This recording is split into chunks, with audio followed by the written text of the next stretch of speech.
Hey guys, welcome back to another lesson.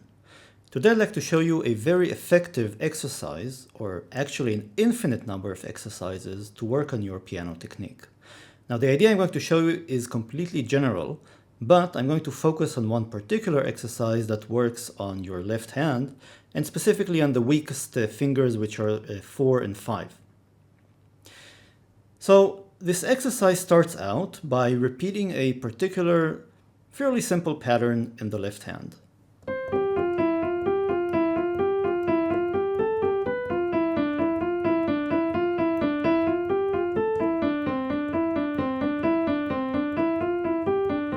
And so on and so on. You can pretty much keep on doing this until you reach all the way down, let's say, an octave.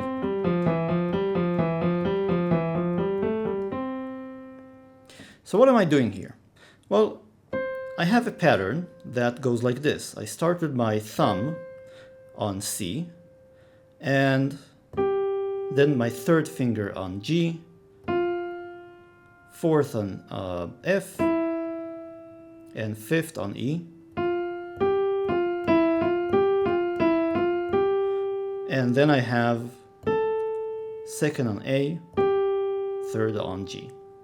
So in this pattern, each finger is assigned to a different note. And once I finish it, I move down a note on the C major scale, on the white scale. So now my thumb starts with B, and the entire pattern repeats.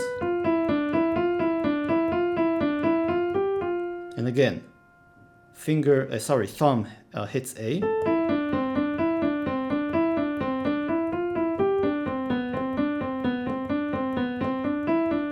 and so on and so on.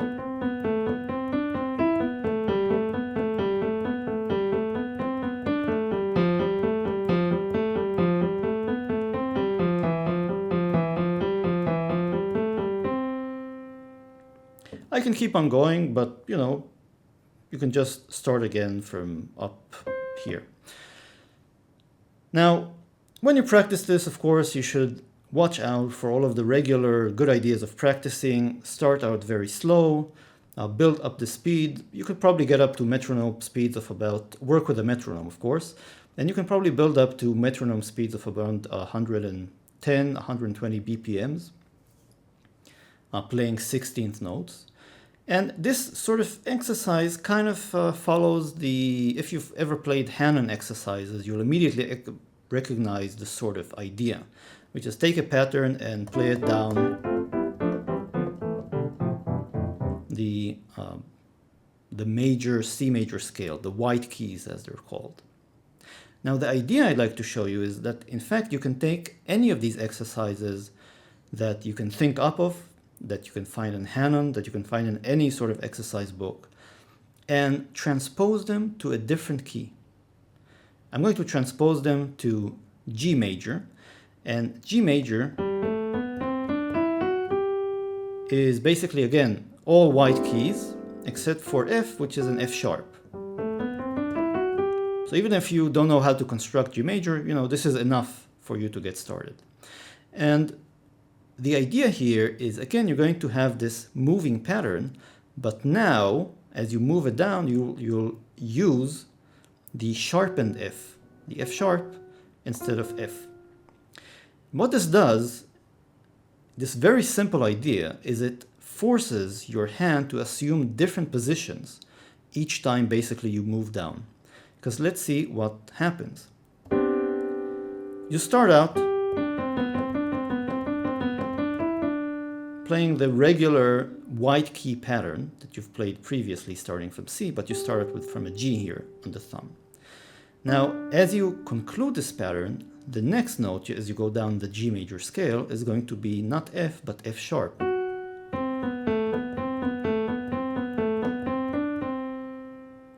So the only thing that's changed now is I'm still playing white keys with my third, fourth, and fifth fingers, but my thumb is hitting a sharped F.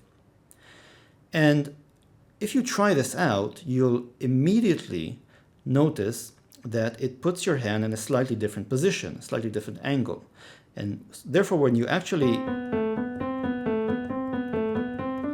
play the third, fourth, and fifth fingers, you're playing them slightly differently and you're working on different muscle memory. Now, when you finish this, you go again one down, and you again encounter an all-white pattern, starting from the E. Now, as you move down one more, starting from D, you again encounter this F sharp. And again, this puts your fingers in a different position. And if you try this out again, you'll immediately realize that, or you'll immediately notice that it sort of requires a different motion from your fingers, a different type of muscle memory, which you do not obtain or really directly work on when you just confine yourself to the white note. So, and then again, you go down one more, you start from C, and again you see you encounter F sharp with your fourth finger. Go down one more to B, and you encounter F sharp with your third finger. A and G. So this idea of transposing the exercise actually gets you, despite the fact that you're playing the same patterns going down the keyboard, it actually gets you to work on completely different sort of muscles, nerves, or encoding of the motion of the hand in your brain. And this is really the simple but highly effective idea of training your either left hand or right hand. You can take any exercise that appears in Hanon, or you can think up exercises of your own, and just once you've mastered them, let's say on the white keys, transpose them to another key. It doesn't have to be a complicated one, like, I don't know, E flat. Just moving to G by introducing one sharp, one black note, already forces you to rethink the sort of the different muscles that you use. I'll give you another example. Let's say, you're playing an arpeggiation. So now you're playing in the right hand and you have C major and you're practicing an arpeggio.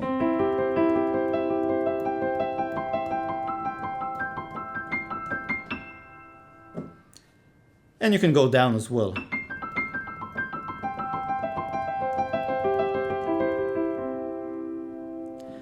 And if you were playing a Hanon style exercise, then the next thing would probably start out from a D. You'd basically be moving the pattern up the white keys. But now, just by moving this, let's say up to a D major, you're again addressing different muscles, different finger motions. It's very different playing, for example, something like this and playing the transposed version, which is this. The stretch between the fourth and fifth fingers here is much, much larger and much more challenging the first time you try it out. So that's it. You have one exercise for your left hand.